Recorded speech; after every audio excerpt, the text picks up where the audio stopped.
This is an uncommon beyond a million with Scott Thompson. Oh, we're starting. Okay. Sure, why not? Okay. Or we'll cut that in wherever we cut it in. See, I was like, boom, wow, all right. I did hit the record button. So, so the other crazy thing is, unfortunately, in setups like this, there's no without professional lighting. Yeah. You're better off with the shit backdrop, right? Instead of that backdrop, which nobody gets to see except us. But we're literally looking at. Kind of sad. It's so sad, right? We're literally looking at the fucking Arctic Ocean. If you want to put some makeup and come back on, so glaciers, icebergs and the glaciers, fucking crazy. Glaciers and icebergs and so expansive. All these islands and yeah. Wow. I'm so sorry for you. I'm so sorry for you viewers. Welcome. Welcome. I feel so sad for you. Welcome. So yeah, so let's talk, man. So Scott, First of all, cheers, man. we're in Antarctica. Fucking right we are. We are in Antarctica. So Scott Thompson, I know you through social circles, functionally, right? And we were talking about this earlier. So we had this conversation in Punta Arenas the other night, and we were at the bar, and I was like, we should have fucking recorded this. Like, this was so good. Should have. Yes. So that sparked the idea. Part of it also was where you are, and I want to get there. But we know each other because we have crazy friends. And people, Yes, we do. People in our circle, at least many of them that are close, refer to you as Cookie. Yes, they do. I don't know exactly why that is, but I do know that one of the first times, I want you to tell the story, one of the first times that I met you was Burning Man. Yeah. And I was laying on a sandwich that was floating through the desert. And I looked at 6:30 a.m. and I looked up, and there was a Cookie Monster bicycling past me, cackling, and it was you giving out fortune cookies to people. Memories. Yes. Memories. So let's start with why people call you Cookie. So amazingly enough, I was with the Mavericks, right? And I think it was 2015. Dates don't matter. But the point was, I had never really properly gotten high. Okay? And so we went to do a study on these marijuana companies in Colorado, right? All these companies, the cannabis business, and they're all vertical businesses. Sure enough, we started out the day and we went into the shop where you buy the stuff, which is probably the opposite of the syntax of what should have happened. Right? It should have been at the end of the day. Maybe. Actually, no, it was great. So I went in, and of course, a novice, I eat a cookie, I feel nothing. So I go for more. Always more. Right? And anyway, the point of it is I'm sitting there at lunch, and all of a sudden I'm having this deep conversation with somebody about actually flying airplanes. It was a sophisticated conversation. All of a sudden I look at my friends and I'm like, holy shit. It's like an avalanche coming, right? And it was like, Your Highness was an avalanche coming? coming? It just hit me like this. And I laughed for 6 or 7 hours straight, okay? So generally, I laugh 6, 7, 8 hours straight on edibles. It's like a beautiful thing.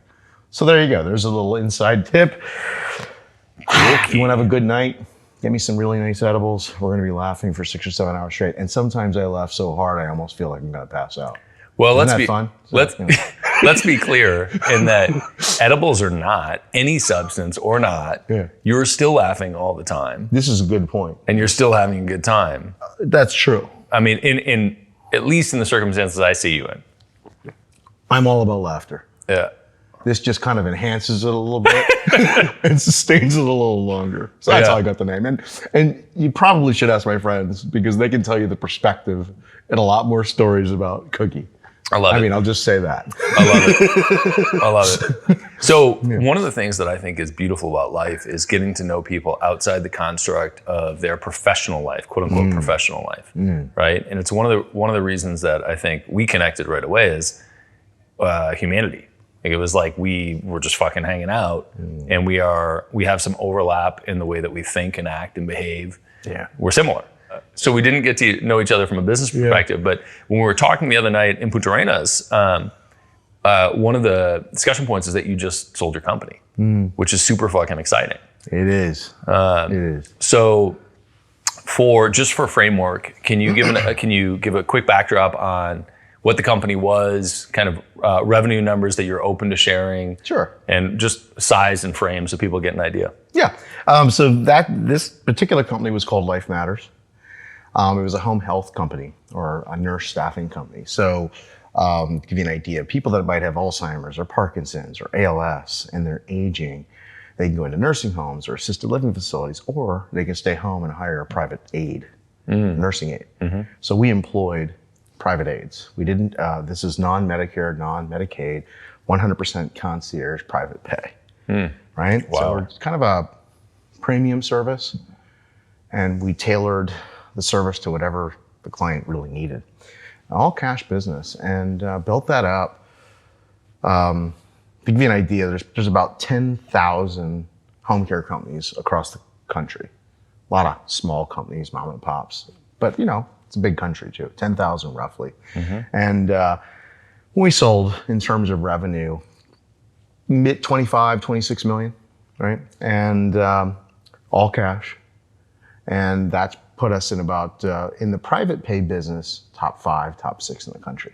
Awesome. Just in terms of sales. Awesome. Yeah. So it gives you an idea. In terms of employees, we had about every nurse that we sent out, every person that we hired in corporate, everyone was an employee. So we had over 1,500 employees. Jesus. So it was really a systems-based logistical business. And I learned about that, which we could talk about later, but I learned about that because I was in a human resource business that I founded prior. But anyway, so I was able to do that. And when I got into the business, everyone was hiring independent contractors. I was dealing with wealthy clients, and they didn't want independent contractors coming into their home, or at least I sensed that. And so I employed everybody. Wow. Yeah. So yeah, it's super helpful context. So first and foremost, only 1,500. God, Jesus. You see why I'm elated? I have two significant issues here. Yeah. One is that I have an allergy to having that many employees, and W-2 in particular. But the second thing that struck me was, it seems like the easy path there, the easier path, would be Medicare and Medicaid. It seems like taking government money, taking insurance would be an easier, and I know that it's a pain in the ass to deal with those things, right? Or that's my understanding, but somebody else is paying, right? Yeah. So why the choice to go concierge and say, hey, we're going cash only versus I'll take the government's money and open the doors to more? I'm not sure I have the best IQ. No, I guess in all seriousness, easy isn't always better. I'm an entrepreneur, and I wanted to create something that was extraordinary. I love that. And I mean that. I wanted to create something that wowed people. So when you're taking Medicare or Medicaid, what you can provide is governed by the government. Okay, the amount of services, the amount of visits. I wanted to create something that was so special. Basically, it was tailored to that particular client, whatever they wanted. If they wanted 24-hour care around the clock, we had it. We could have multiple caregivers in there, multiple nurses in there. We had care managers. It was great. So I like that. And, what can I say? I like also premium type services, and I like selling to clients that desire those types of things, so I can create something really special. I didn't want to be limited by what the government would limit, because they'll limit what you can do. Does that make sense? Totally. I have zero interest in that. Yeah. But to your point, I probably could have built something much larger. So there's a lot of Medicare companies out there that are multi-billion-dollar companies. But money's not everything. No. It's just not. Yeah. And I did exceedingly well. I'm super happy. Yeah. But money's not my only end goal. Yeah. I like the creative process, I think, is part of what it is too. What do you mean? Well, just creating. And, for me, being an entrepreneur is really like being an artist. How can we create? How can we disrupt the status quo? How can we make it better? How can we make it amazing? How can we wow our clients? Right? I don't want incremental change. I want to make it so we would get clients that call me, and call us and me, and they would leave these messages and said, the last 6 months of my mom's life that she was here before she transitioned were the best ever. Thank you so much. You gave us the time to spend time with my mother. So I wasn't worried about the medical stuff. That's a beautiful thing. It is.